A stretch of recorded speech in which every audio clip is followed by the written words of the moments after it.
Hello and welcome everyone. Thank you for joining us today's event.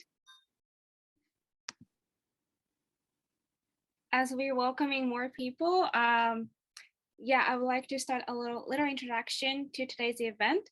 Thank you so much for joining us today's event, our conversation with Betty Reardon, Stories of Peace Education. My name is Akane Nakamura. I'm a master's student in International Educational Development Program at Teachers College, Columbia University, and a board member of Peace Education Network.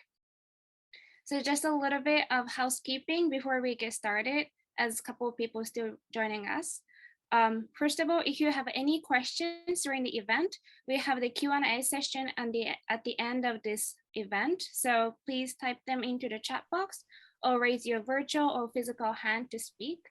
Also, we were recording this event and share the recording, and also we'll take the photos during the event and then share it online later. So we appreciate you muting your audio unless you're speaking. Also, feel free to turn off your camera if you're not comfortable. All right. Now, if you have any further questions, maybe technical issues and whatnot, please type them into the chat box and my colleagues will address them. All right. Akane, thank you for the welcome. I guess it's my privilege now to introduce our guest speaker, Betty Reardon, who everyone knows. If you're here in this in this webinar, you've read her work, you've used her work in your own thinking, maybe you've had the privilege to meet her, or she's been your instructor. We are so delighted at Peace Education Network that Betty has made time to join us. So even though she's someone who's very difficult to introduce because her life has been so prolific, let me try to do so. So Betty Reardon is a teacher, the penultimate teacher, a teacher in the classroom, outside of the classroom, a model for all of us, whose primary work, her life work, has been in the development and practice of peace education. I was reading Betty Reardon when I was just beginning my career, thinking how we could take some of the ideas of peace education and make them relevant for human rights education, how we could bring them together. Betty Reardon's perspectives are feminist, they're futuristic, they're holistic, bringing those lenses to the problems of multiple forms of violence, challenging those who pursue the elimination of the war system, the normalization of universal human rights standards, and planetary survival to take action. Betty is someone who uses her frames of thinking to move us into action, to move us into thinking, to move us into action. And she is in this way I think the penultimate sort of scholar activist, although I'm not sure she would use that frame for herself. Her publications and papers are already archived in the special collections of the Library of the University of Toledo at Ohio. She has written, of course, voluminous amounts of articles and books. Two of her older works, for your information, have recently been translated into Korean. They are Sexism and the War System and Comprehensive Peace Education. The latter has also been republished in English by Peace Knowledge Press. So please join me in welcoming Betty Reardon to this event. You can use the reactions icon in the very bottom, or just clap with your hands if you'd like. Betty, we're just so delighted that you're with us here. Warmest welcomes from all of us. Crystal? I'm delighted to be with you. Thank you, Felicia, so much. Thank you so much, Professor Tibbetts and Akane, for opening the event, and warm welcome, Dr. Betty Reardon. So in the first part of this conversation with Dr. Reardon, we'll follow her to walk through the history of Penn and the peace education field. What does today's peace education look like, and the special challenges at present, as well as an expected future, with her invaluable advice to the new generation of peace educators. Welcome, Dr. Reardon. And first of all, we would like to take this opportunity to learn more about the stories of Penn and the inception of peace education program at Teachers College, both of which you have founded.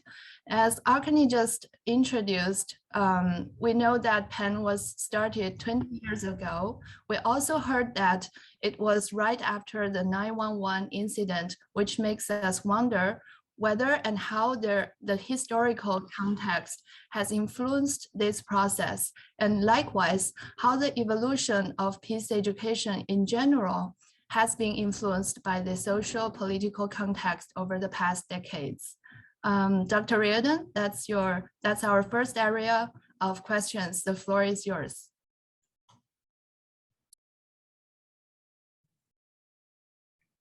Well, in my former incarnation, I was a history teacher.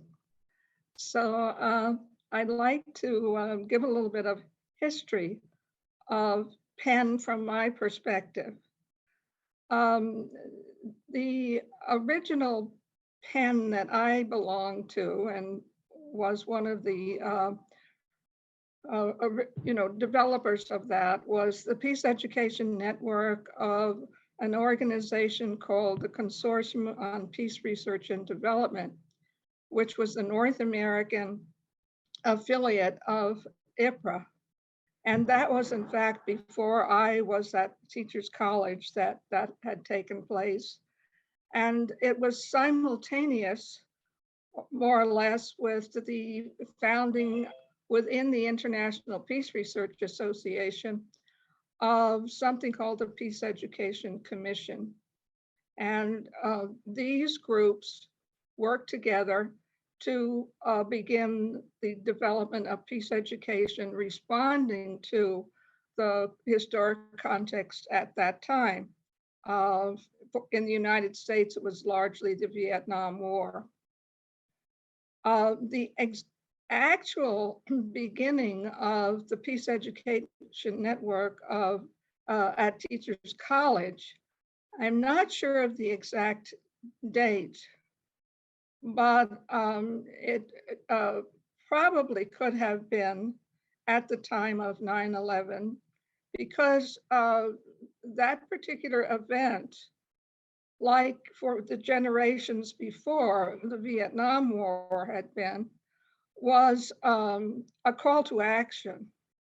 It was a wake-up call to the society, and it was an event that profoundly affected everybody who thought about the future of peace and justice in the world. I think that for me, the significant thing about Penn is that it was student founded, and it is still a student organization. To me, it is sort of parallel to civil society.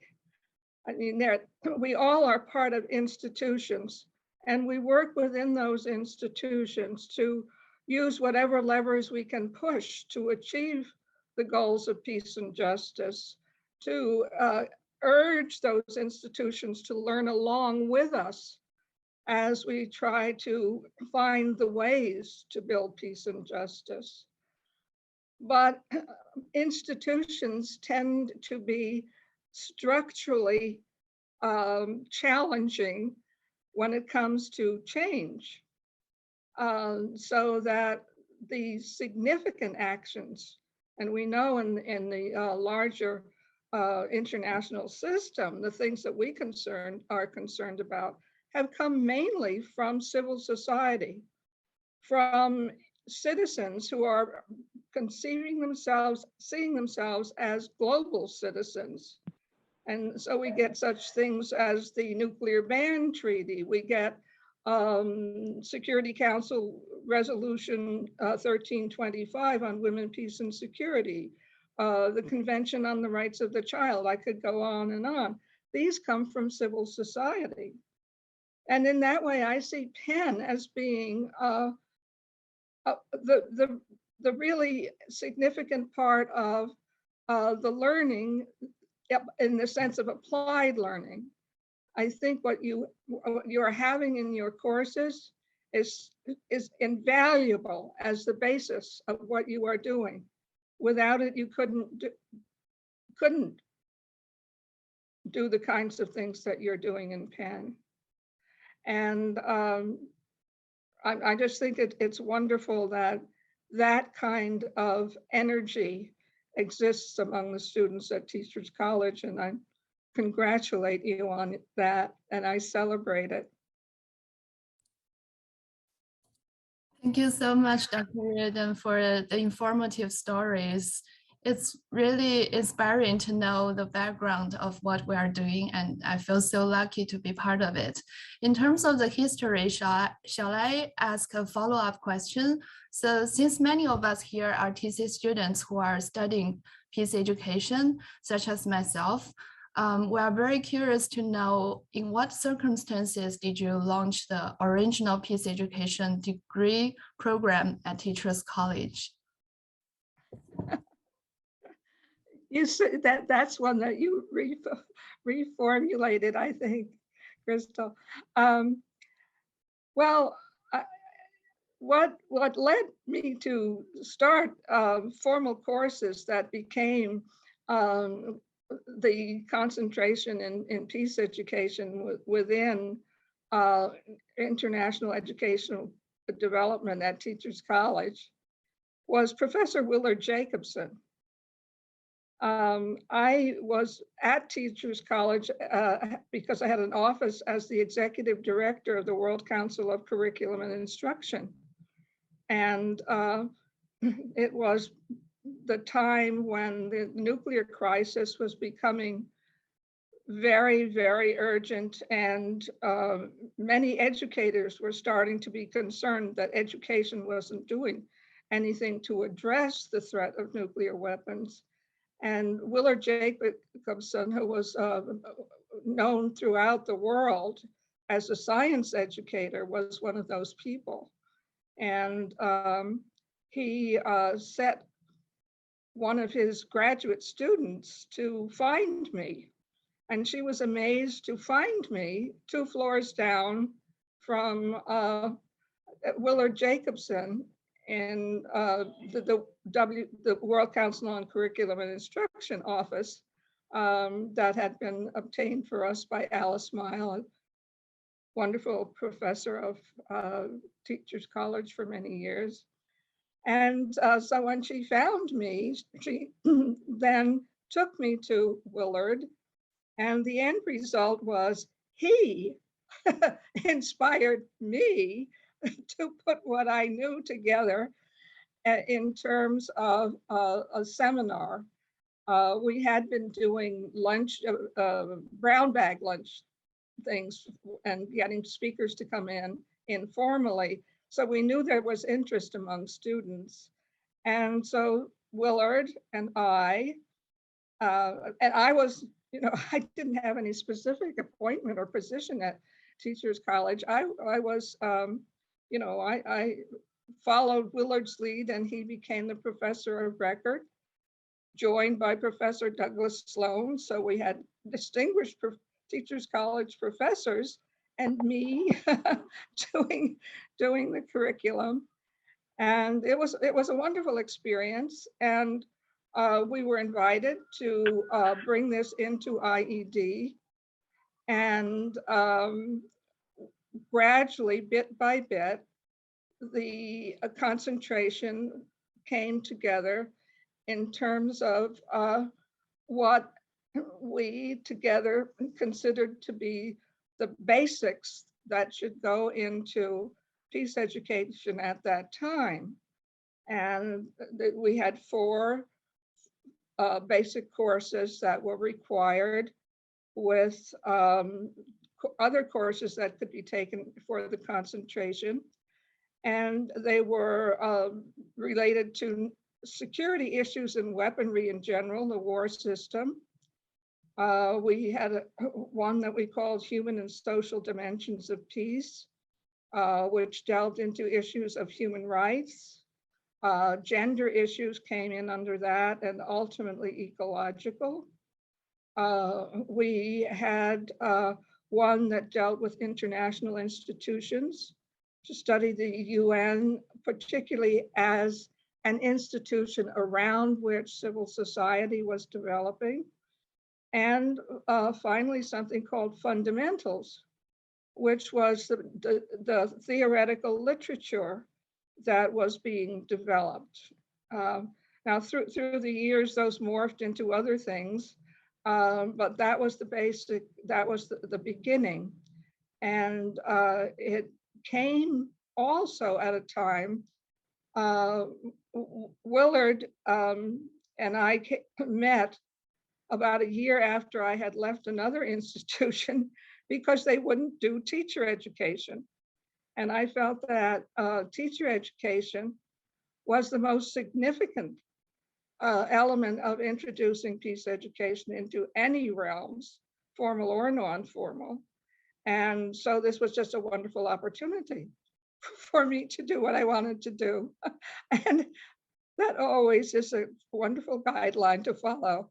If an opportunity comes to do what you want to do, take it.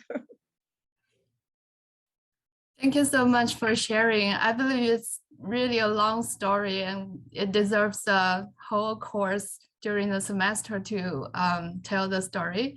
And it's interesting to learn about the origins of our community.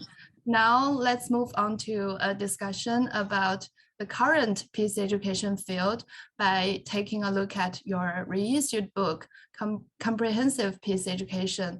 So Dr. Reardon, would you like to share with us what made you think of reissuing the book and what are some of the new additions to the earlier version? I believe this will help us understand what's happening currently in this field. Thank you. Well, again, the idea for reissuing the book was not mine. Tony Jenkins and Andrea Whistler. Andrea is a graduate of Teachers College and she's now at Georgetown. Had wanted to get a hold of the book, that is to get the copyright, which we managed to do through, which they managed to do through from Teachers College Press, which had been the original publisher. And the original book, of course, was an attempt to summarize the previous 2 decades of what I had learned. And it was largely written as a conversation with my colleagues, really, who were in the field, at helping develop the field as well. And so Andrea made the original new manuscript for us, and Tony ultimately established Peace Knowledge Press. And since we knew that people were still using it, it seemed that it would be a good idea to put it out again, and with the same kind of intention. Not that it should be the foundation, but that it should be the instigation of ongoing development of the field.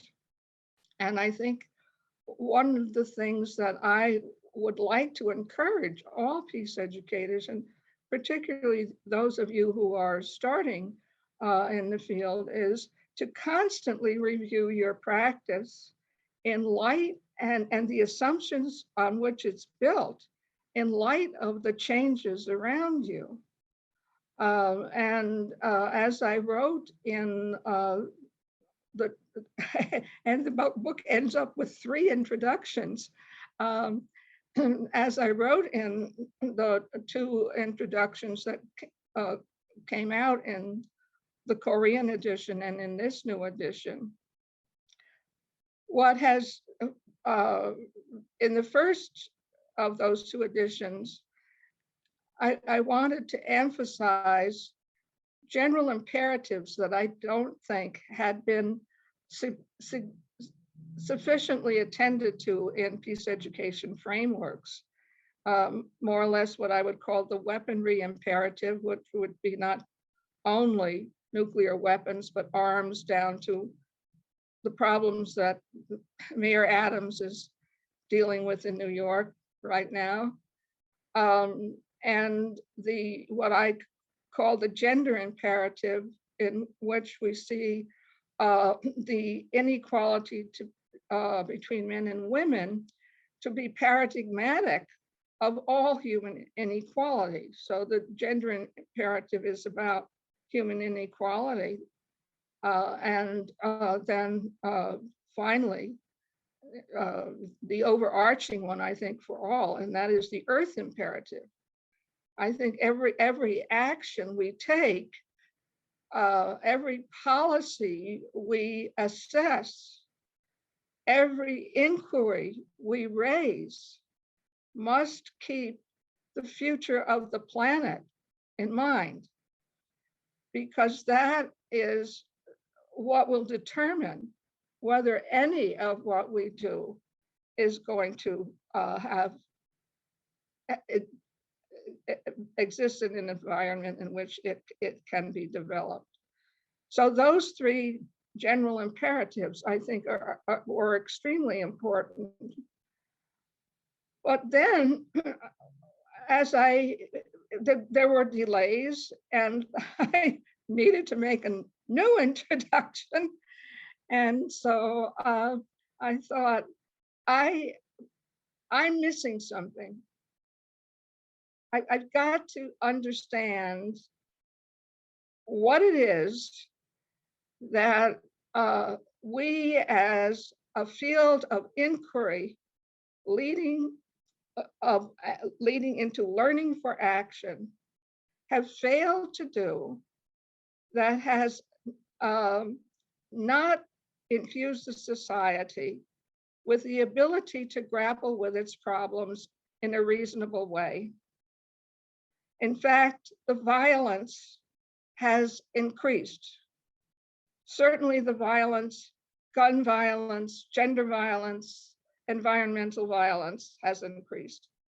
But so too has interpersonal violence that isn't always physical, the verbal violence with which we conduct political discourse is something that is, or should be, I think, a major concern of peace education. So I'm trying to think, what am I missing? What am I missing? And it's not that I was completely missing it. I had bits of it had always been in the way I thought about dialogue and so forth, or what I've called discourses of difference and so forth.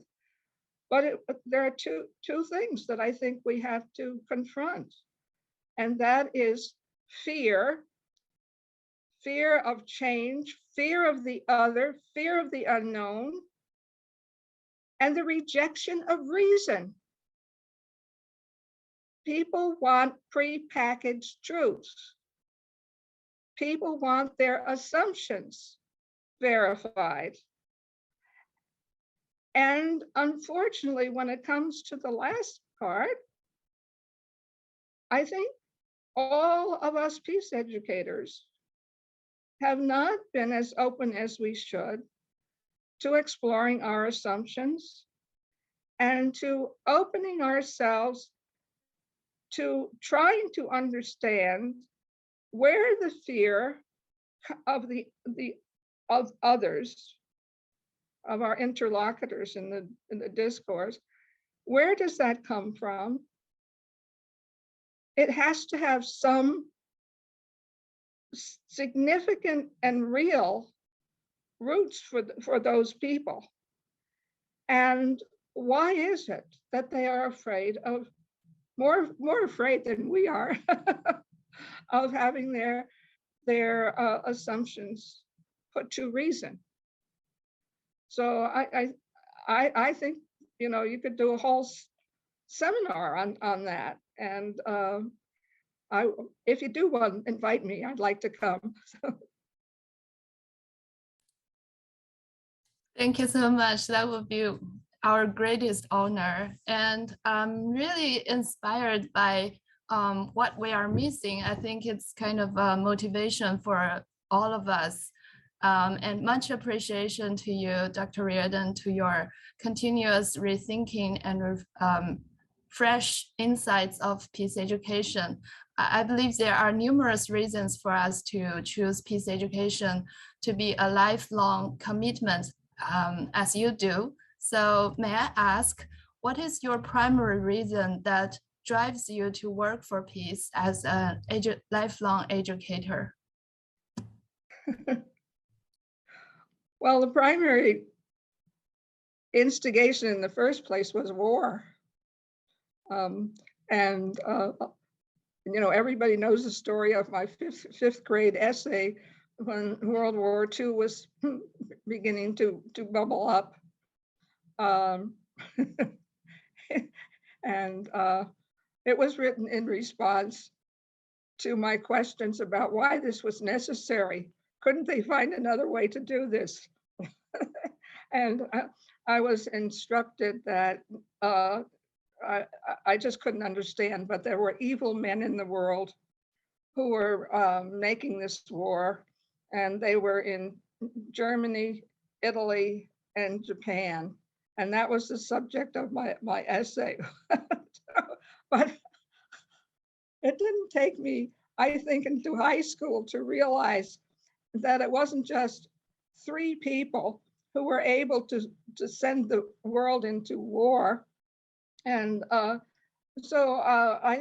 when I was in high school, the war, sometime when I was in high school, toward the end of high school, I guess, the war came to an end, and there was a lot of discussion about building the peace and what it would look like, and the UN was founded and so forth.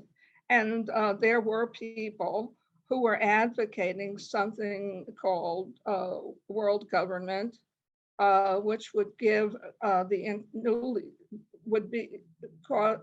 require a charter revision, but could give the newly established world body the ability to adjudicate conflict and have that held, endow them with peacekeeping capacities and so forth.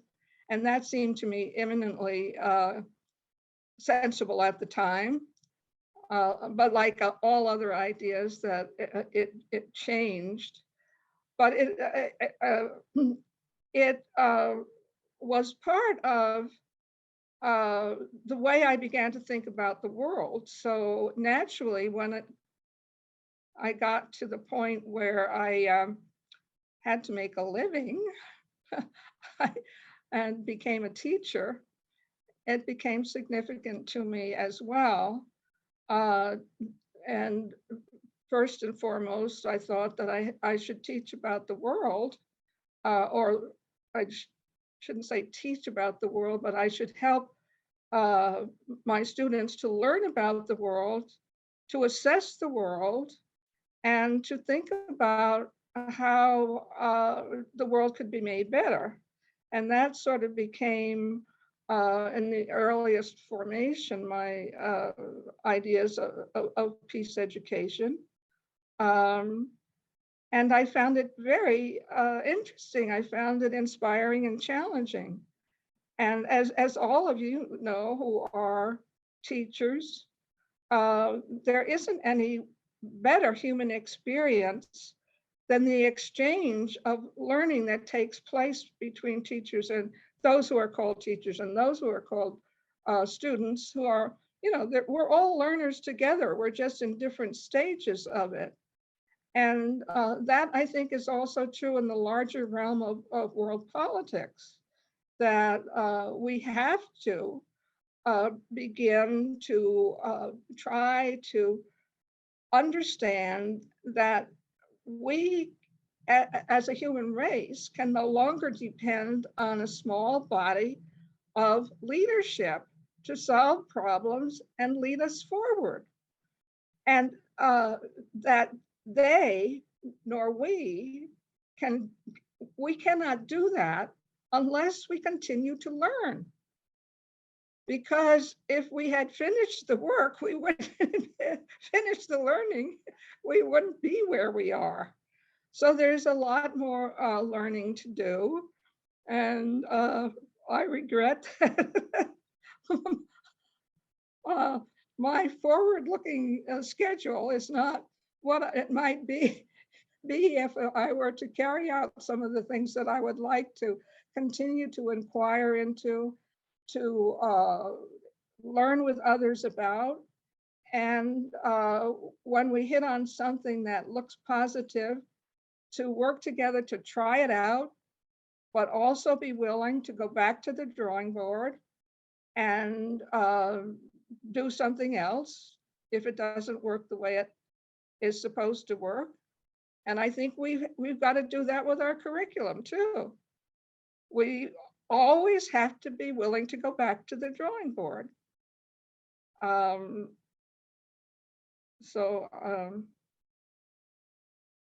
guess that's about it for that. Is that okay, Crystal? Yeah, perfect. Thank you so much, Dr. Reardon. I think these really true stories make us all start reflecting on our own life and career. So even though you are being modest to self-identify as a teacher, we really admire your courage. As we know, it must be so challenging to initiate a brand new field and new movements from scratch. Our question for now is concerned about the ongoing COVID-19 pandemic around the world. So in this special context today, what special challenges do you see peace educators are facing nowadays?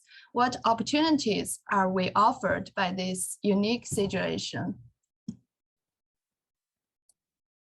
Well, I think the opportunities are largely, as I was suggesting before, in the area of civil society. And I think especially the young people's environmental movements are the most encouraging in that.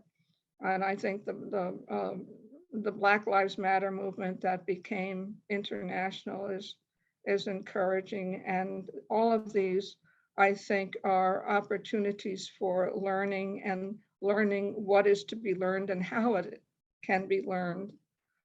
I also think that we have not learned the lessons of COVID as we should have. Pretty early on, partly to help myself through it and to encourage peace educators to think about the effects of this pandemic. We started to do a series on the Global Campaign website called COVID Connections, or Corona Connections, I guess. And one of the things that became eminently clear was that the pandemic was what I often refer to as a kind of disclosure capsule, that ingesting it showed the decay in the society. And it made just undeniably clear the inequalities when we saw who was impacted by the pandemic, how they were impacted. And that now is a global issue. Because one of the things that I try to support is pressure on the US, the pharmaceutical companies, and the European nations as well, to share vaccine. I mean, the only way that we can come out of COVID-19 without further damage to the human family and the planet is if we really understand that we are not only one species biologically, but normatively, we are interrelated, interdependent, and responsible for each other. And a society which hoards the capacity to save its life over the lives of others is the antithesis of that, which I say is not just a value statement. I say it's a reality. It is a reality. And so that is one thing that I think we as peace educators could manage to take from this crisis, to show the reality that we are a single species on one planet, and that the survival of that species and the survival of that planet depends upon the ethical connections we make to that reality, to that biological reality, and the establishing the norms that make for ethical relationships, among which is sharing what is needed with those in need.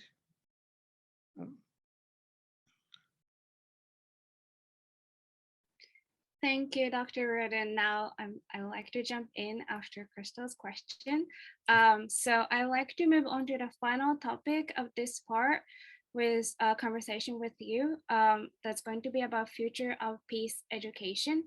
So I think you really had a very insightful points about how we can, as an educator, address the current challenges, including not only about the pandemic, but I think that was really relevant also to the humanitarian crisis and climate change that we have to this day.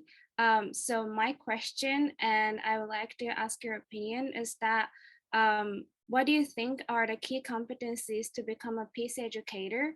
And then what can we start from today for more peace for society?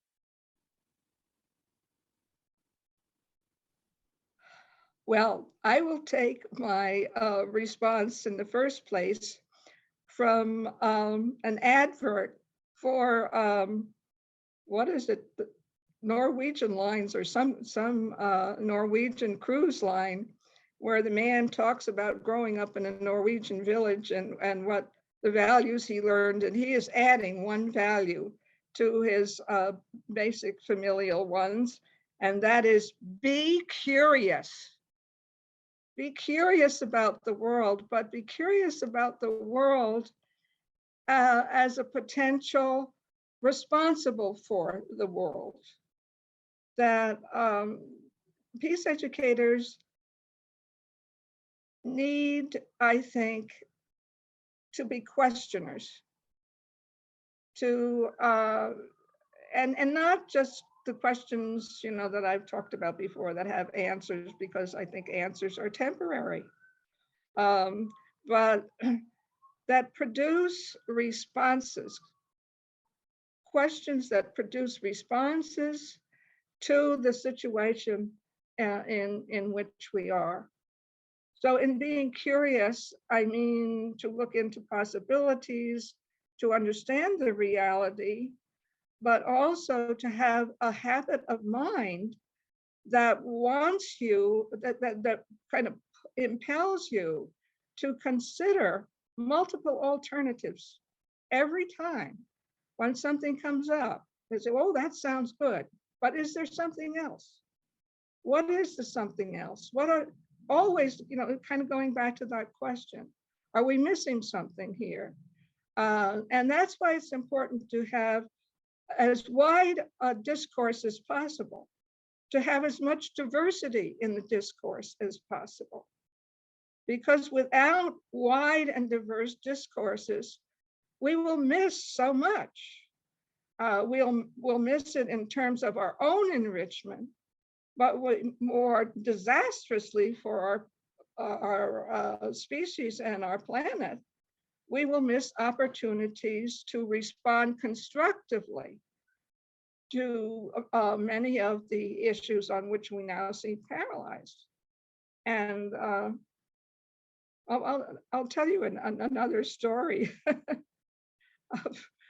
A friend of mine was talking to my sister many years ago, and my sister allowed us how she thought that I was sort of Don Quixote, but I wouldn't. I was very impractical to think that one could ever confront the problem of war and get anywhere, which is something that she had said to me many times, as a matter of fact. And then my friend said to her, "Oh, don't tell Betty," as if that would discourage me. So, you can tell it to me like it is, because it won't discourage me.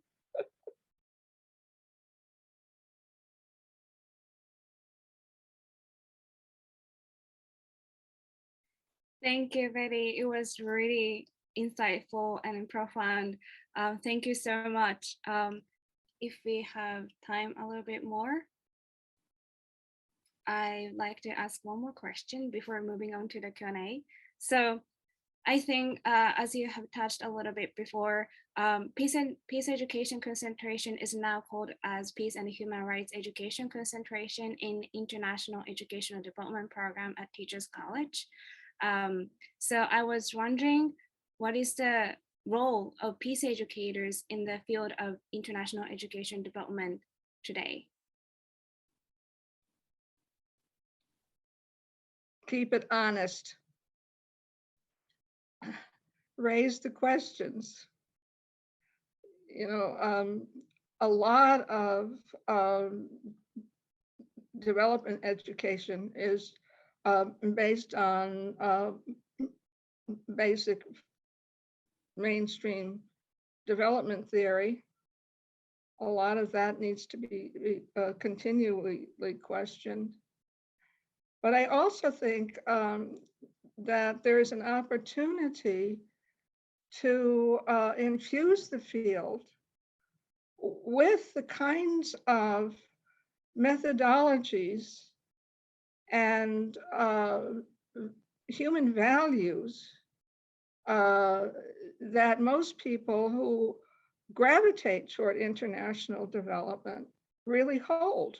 When people decide to enter that field, I'm sure there are some who just think it would be interesting, a nice way to spend your life. But most of the students that I have known, and I'm sure this is still true, come to that field because they want to make the world better. So then how is it that peace education can be an instrument for those students to help make their discipline as relevant as possible to making the world better? When I did my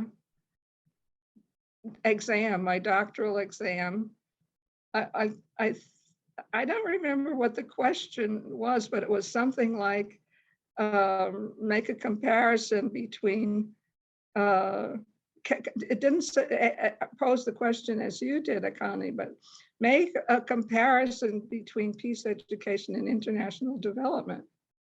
And so I made some specific differences, a list, and in my, which I have done in many cases, make comparative lists, but then came to the conclusion that there definitely should be a merger of the two. So that has been a thought that I've had for a long time. I think there's an integral relationship, and I think it can be a productive and fruitful relationship. And I think you people are the ones to enact that relationship.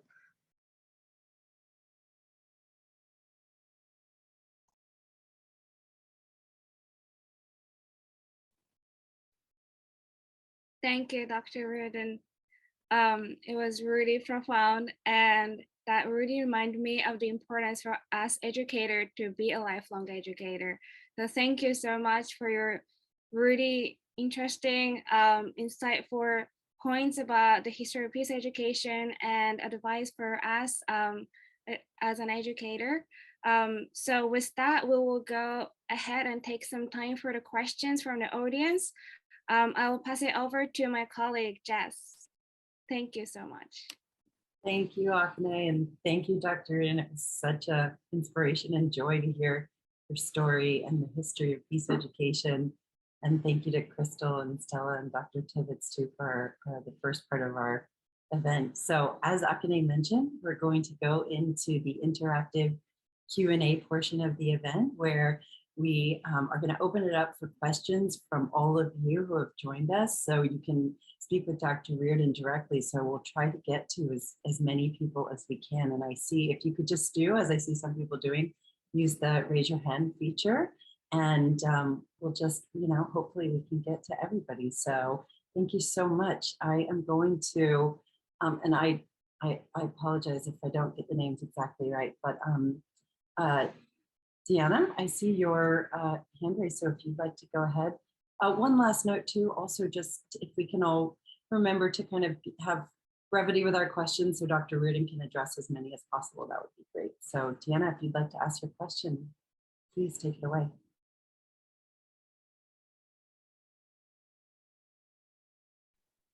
Thank you. My question is about some kind of struggle we are dealing with, because it's politically correct to speak about peace education, but in fact it's not in the real world applying in the educational systems, etc. And we have to deal with this contradiction about, yes, we are talking about peace education, but in fact, we are not doing sharing peace education. Do you have some thoughts about that?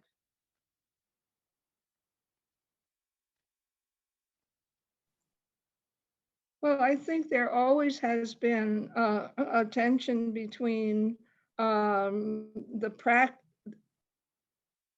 intentions, let me say, tension among the intentions, the practice, and the reality of institutionalized education. And to a large extent, it's my understanding that it is not the norm to do peace education in standard curricula throughout the world, although it is moving forward largely because of the efforts of peace educators and international institutions such as UNESCO. So I take that to be one aspect of your question. The other aspect that I might interpret is the integrity of peace education. Is the practice fully honest, or is it preachy and just putting out highfalutin ideas about a better world without actually attending to making sure that the kind of specific learning that is required, the skilling of political actors, is made possible. And as to peace educations being politically correct, that is a revolution from the time that I began, because if you said the word peace education, you would be banished from any serious discussion. And also, if you said it in a school where you were employed, you might find your contract not renewed. So thank you, Diana, for that question.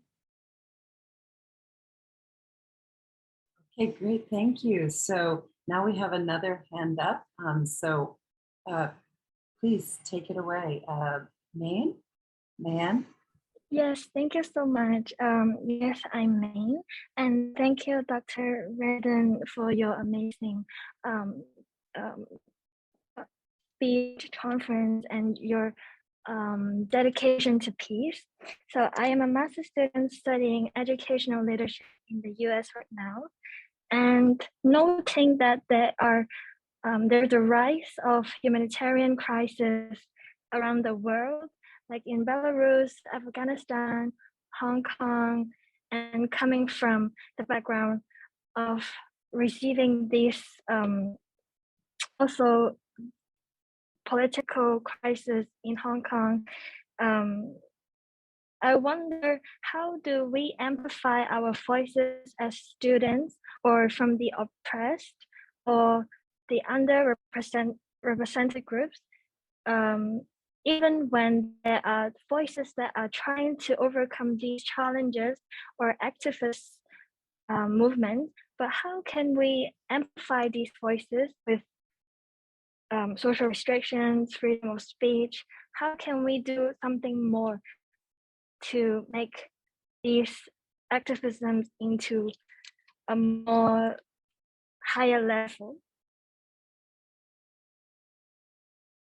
Thank you.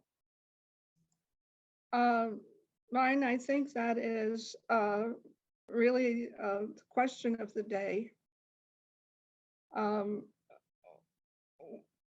I can't respond to how, but what I can respond to is to validate your question that this is an imperative.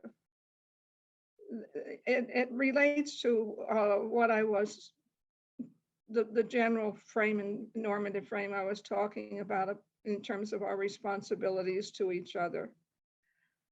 The reality of the humanitarian crises is similar to what I referred to in terms of COVID. And there is still this kind of general thinking that these crises can be met by the generosity of the rich nations, when in fact, the generosity of the rich nations is only made possible because of the inequality of the global economy in the first place. So in terms of wishing to be a constructive actor in taking on these humanitarian crises and taking it on as an acknowledged global citizen, politically active for human value purposes. So one of the things I would suggest is to see who the actors are, the civil society movements and so forth, that are working and lobbying and fundraising and harassing their governments about these crises. They're all there. Myanmar, Tigray, the list is too long. I have the privilege of working with some of your membership in trying to confront the crisis in Afghanistan. And there are things that can be done. We do not know the outcome, but I honestly believe that when you take action, there is change. Now, it might not always move you directly toward the goal, but you infuse something into the environment in which that issue is being confronted that wasn't there before. There is a positive energy that wasn't there before. And the more that we can aggregate these positive energies, then we can maybe look forward to having more actual success. But don't be dissuaded by not having immediate success. Because just because it doesn't happen now or doesn't happen next week, doesn't mean that it can't happen, because we do not know that it can't happen. So we keep trying. And I really, I hope you will go and find some of your fellow students who think the same and settle on one issue and just jump into it. Yes, thank you so much. Thank you so much. Okay, it looks like we have another question from Viet. So please take the microphone. Okay, thank you, Dr. Reardon, for your encouragement to peace educator. And I would like to introduce a bit about myself. I'm an educator from Vietnam, and in Vietnam, for now, we are upset with poverty. We are upset with Vietnam War, the Vietnam War. We are upset with the collective trauma from colonialism. And so what I have in mind is that being a peace educator in Vietnam may be very different with being a peace educator in the US, because we maybe have a very different political, historical, and the background and history. So what is your implication for us as a peace educator in Vietnam, particular, or in Southeast Asia, to start the peace education right from our positionality and our identity? Thank you for that question. It gives me the opportunity to say that peace education is different in every country. There are common goals, there are aspirations that we share, and there are some human values that commonly inform our work. But the circumstances and the specifics are very different. But we can learn a lot from each other. From the comments that you made, I think one of the fields to which Vietnamese peace educators could contribute something to the practice of all of us is dealing with what you referred to as collective trauma. There are historic situations throughout the world where collective trauma is a major obstacle to the healthy evolution of the society, even in what is called post-conflict. There is something that you might want to look into called the Human Dignity University. And one of the things about collective trauma is that the assault on the human dignity of people has been profound. So that's something I think that you could look into. But I also want to encourage you to look into making connections with other Asian peace educators. I really hope that there'll be more in terms of regional collaboration among peace educators in all world regions.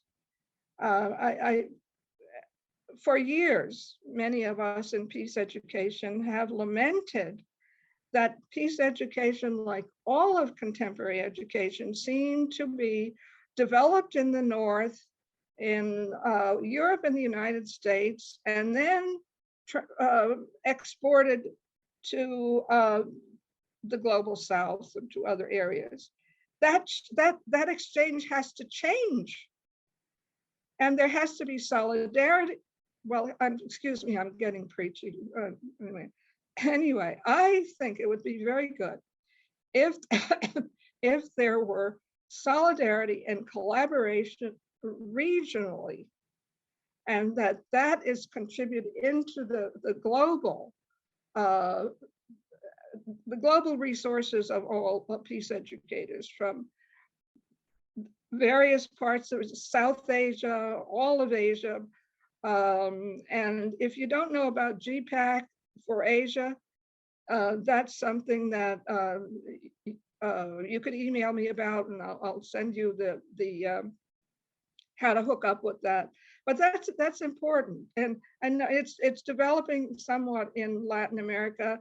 In fact, it's pretty advanced in Latin America and starting in Africa. But I think we all have to encourage every region to be able, and every nation to be able to contribute its unique experience and its forms of learning to the whole global field of peace education. Thank you so much, Dr. Reardon. It looks like we do have another question. So Adam, please take the microphone. Thank you, Dr. Reardon. It's great to see you again. Can you please speak to anti-BDS laws that are popping up in so many states and the conflating of anti-Zionism with anti-Semitism and their chilling effects on free speech and activism, not just on campuses, but in society more broadly?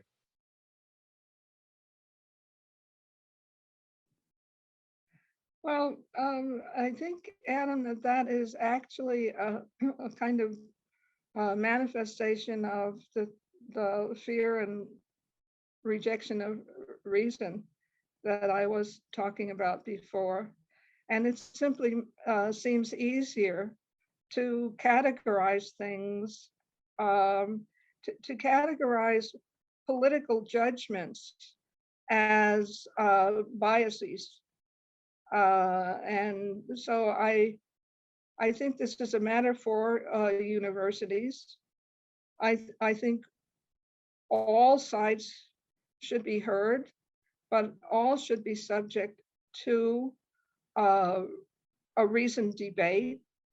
All should have access to the relevant facts. I think in this case, there is a lot of denial of facts on the ground.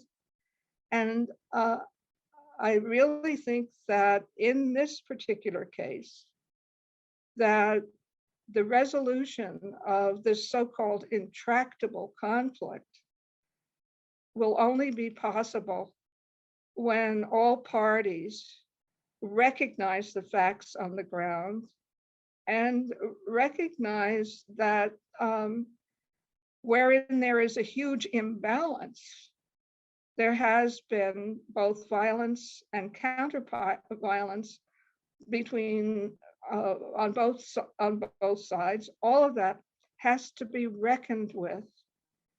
In any of these situations, we have to face the damages that have been done by the conflicts, the damages that result really from the ways we think and the ways we behave.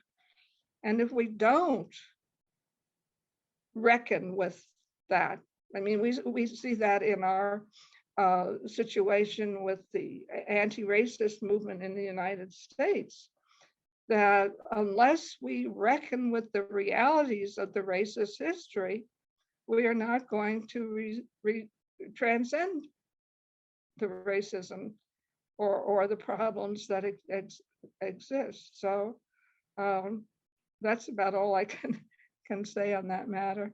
Thanks for the question, Anna. Thank you so much, Adam. Thank you, Dr. Reardon. So at this time, we have some pre-collected questions that we took in at the time of registration. And I will just kind of briefly ask you one, Dr. Reardon, and then if we can still take questions from the audience too. So at any time, if you have a question, please just put your hand up and we will get to, we still have time and we can get to a few more. So I'm just going to grab one of our pre-collected questions from registration. So we have a question specifically related to your book, Dr. Reardon, and this question comes from a participant who said, what does comprehensive peace education offer when used as a framework to approach the complex issues of polypandemics?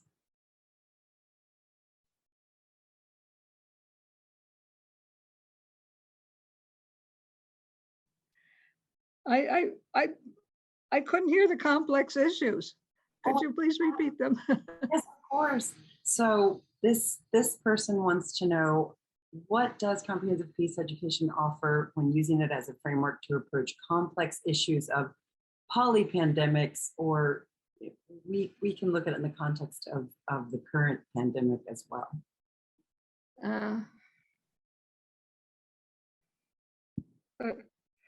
Okay, well, there are a lot of things that don't scare me all that much, but polypandemics are something that strikes fear to my heart, because it seems that one pandemic in itself is overwhelming and a really great challenge to face. But I think it's not so much what peace education frameworks could offer to polypandemics, but what the reflection on polypandemics could offer to peace education. Because one of the aspects when I was outlining imperatives that I was thinking of was the way in which these come together. They hit us at the same time, they converge.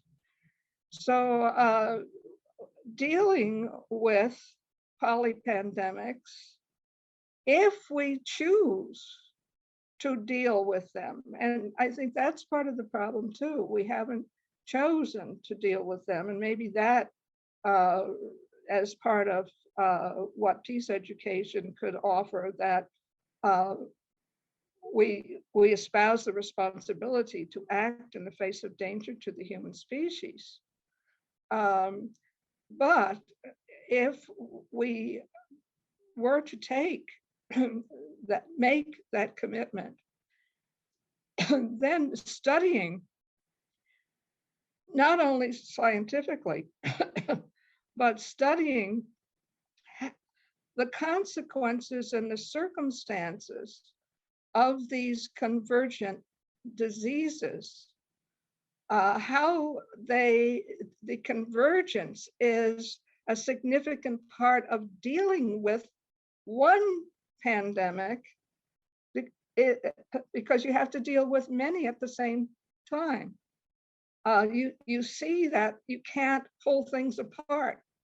You have to look at the interrelationships, and you have to look at the complexities of the consequences. And that would be extremely instructive to peace education. And if peace educators were to invest energies in that, they might even make some sort of contribution. But I would bet on their learning a lot that would be of great benefit to the field. Thank you so much. We have time for one more question, and I could take that from the audience, or I could grab it from some of our pre-collected questions. If there's anyone that has a question, I'll look for a hand. If not, I have one ready to go.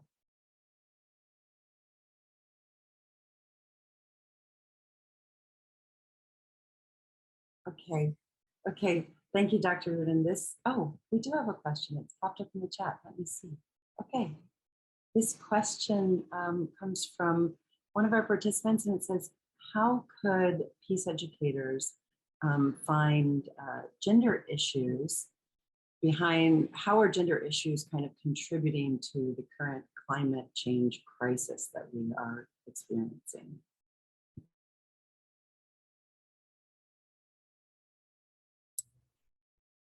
Well, let me tell you,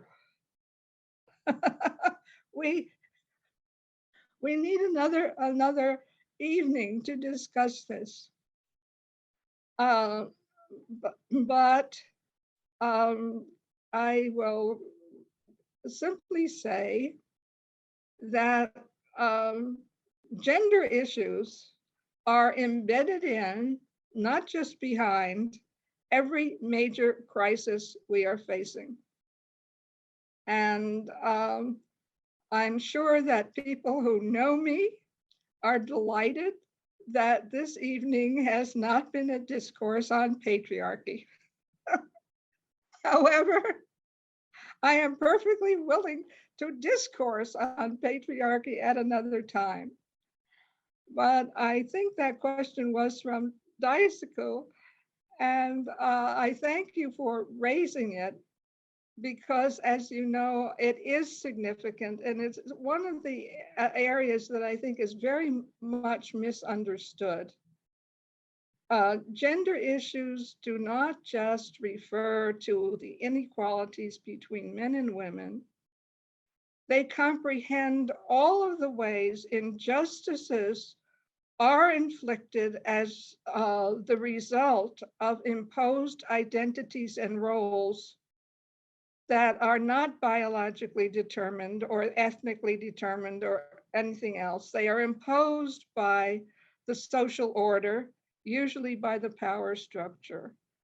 And I think that is an area that peace educators should be inquiring into as well. Thank you so much. It looks Thank like. you very much. Thank you very much. Okay, so I thought that might be our last question, but it does look like, if you're okay, Dr. Reardon, we have another hand. Would you like to take one more, or? Will I get a final word? That's not an answer? Yes. Okay. Okay. Can I ask a question? Yes, please, go ahead. I'm Mikio Kan from Japan. I'm not a graduate of Columbia Teachers College, but I met you in Fukushima in 1995 or 94. And you gave us a beautiful lecture on peace education. And I was an interpreter at that time. And we had a very good time. And I remember that heartwarmingly.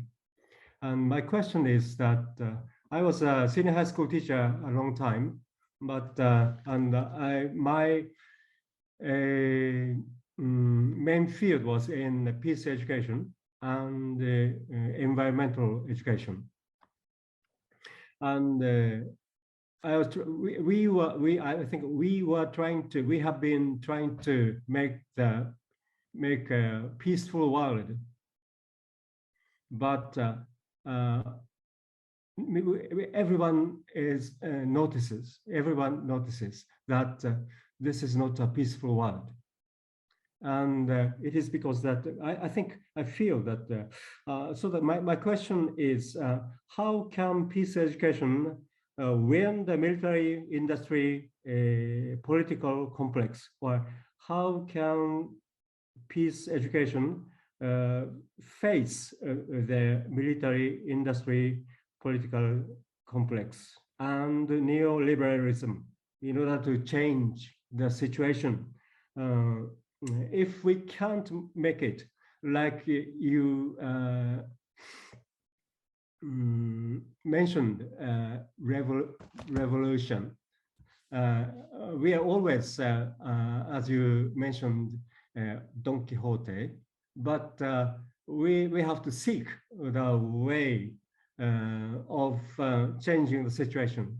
Otherwise, it will be all nothing after the nuclear war ever happened, or the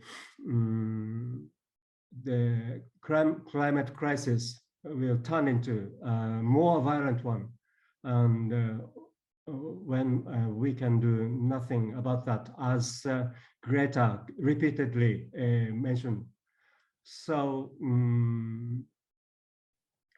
the military industry and the political complex and the neoliberalism, how do we ever how is it ever possible to change the situation?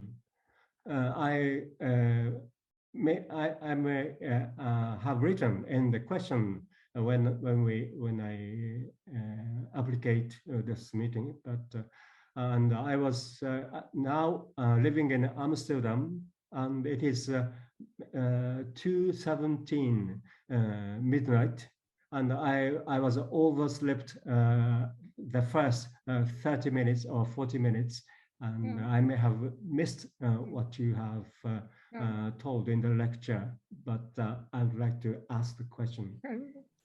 Thank you. Well, I think that I cannot respond to how can we ever, but I will respond to what is our responsibility and what is the possibility to confront the intransigence of this institutional block that you referred to all of our efforts. And clearly it is very, very evident in the linkages between environment and war, and the corporate interests in that exacerbate environmental deterioration as they support the war system. So I think that peace education has to reflect upon these corporate structures as well as the political structures that reinforce their influence. And I think that peace education has to be more intentional in looking at the consequences of war and the preparation for war on the environment, and looking into what are the forces and trends which push and maintain the military, industrial, and has been added academic complex. So it's not a how can we, but it's just more thinking to be done. Thank you very much. Hey, thank you so much for that question, and thank you for your responses, Dr. Reardon. You do get the last word, and we're wondering, just briefly after that, you get kind of the last word, you get the last word, and then our lovely colleague Stella is actually going to leave everybody with a thank you and a feedback form and just some parting words. But we would like to know your final thoughts on what do you have to say to the next generation of peace educators, and what would you like all of us to know? Well, I would like all of you to know that you are very powerful, and your power resides in your continual inquiring into possibilities and sharing the consequences and results of those inquiries with each other and putting them into plans of action. And what I would say to the next generation of peace educators is the following: keep on keeping on. Stay with it. Stay with it, among other reasons. You'll have a great time. I will just attest to the fact that there's no more fun in life than being a peace educator. Yeah, there are downers, but the uppers are great. So that's what I have to say in response to your question, Jessica. But I also just wanted to take 1 minute to tell you what this evening has meant to me. I can't tell you how honored and humbled I am. I am so honored that the young people and educators of Penn wanted to talk to me, who found my work interesting and so humbled that that work is considered the stuff of a whole hour or something that we have talked about. So I wanted to express that. And I also wanted to thank Crystal and Akani and Stella and Jessica for all that went into working with this. And I want to give a shout out to some relatives who are friends and relatives of various generations whose faces I've seen on the screen. But I want to give a big cheer for A Team. Thank you all.